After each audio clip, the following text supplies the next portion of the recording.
আচ্ছা তুমি থাকো, আমি গিয়ে কথা বলে বিয়েটা ভেঙে দিয়ে আসি। এভাবে আর কতদিন ফারিয়া? কয়েকদিন পর পর এক একটা ছেলের সাথে তুমি দেখা করতে আসো, আর প্রতিবারই তুমি আমাকেই নিয়ে আসো। তো আমি কি করব বলো? বাসা থেকে বিয়ে ঠিক করলে আমার তো কিছু করার নেই।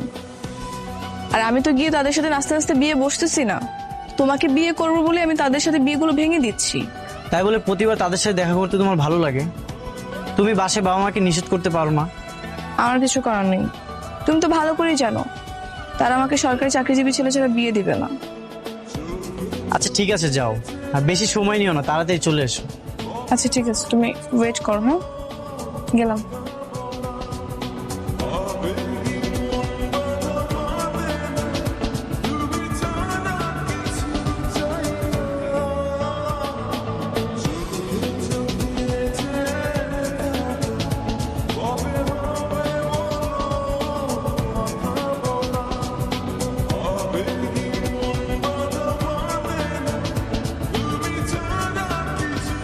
আপনি তো ফারিয়া, তাই না?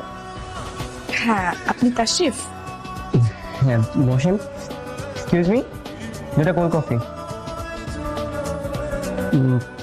আচ্ছা, একটা কথা ছিল, আপনি কি আমাকে ছবিতে দেখেননি? যাই হোক, ছবি থেকে বাস্তবে মানুষকে একটু অন্যরকমই লাগে। না, আমার তো আসলে বিশ্বাস করতে কষ্ট হচ্ছে যে আপনার সাথে আমার বিয়ে ঠিক হয়েছে। কিন্তু কেন বলুন তো? না, এর আগে যতগুলো ছেলে দেখা হয়েছিল তারা হয়তো এক একজন ভুঁড়িওয়ালা, না হলে টাক, মানে বিভিন্ন ধরনের প্রবলেম, কিন্তু আপনি তো দেখছি পুরোই উল্টো। আমি অনার্সে পড়ি তো, আর হঠাৎ এইচএসসি পাশে একটা গভর্নমেন্ট জবের সার্কুলার পাই, সেখানে আবেদন করি, লাকিলি জবটা পেয়ে যাই। ও আসলে আমার মাও চাচ্ছে যে আমি খুব তাড়াতাড়ি বিয়ে করে ফেলি, কারণ আমার বাবা নেই তো। আর আমিও চাচ্ছি যে বিয়েটা করে খুব তাড়াতাড়ি মাকে সারপ্রাইজ দিতে। ফারিয়া, যেভাবেই হোক এই বিয়েটা কিন্তু তোমাকে ভেঙে দিতেই হবে।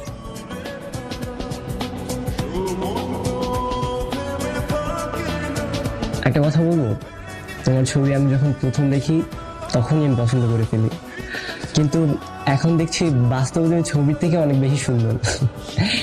একটা মানুষের প্রতি দুইবার প্রেমে পড়ে গেলাম। সরি, তোমাকে তুমি করে বলেছি। না না, সমস্যা নেই, তুমি করে বলতে পারেন। আচ্ছা, আমার না একটা কথা ছিল, কিন্তু কিভাবে বলবো সেটাই বুঝতে পারছি না। আরে কোনো সমস্যা নেই, তুমি বলে ফেলো, আমি তো তোমার জন্য এখানে বসে আছি। আমি আপনাকে বিয়েটা বিয়েটা কি?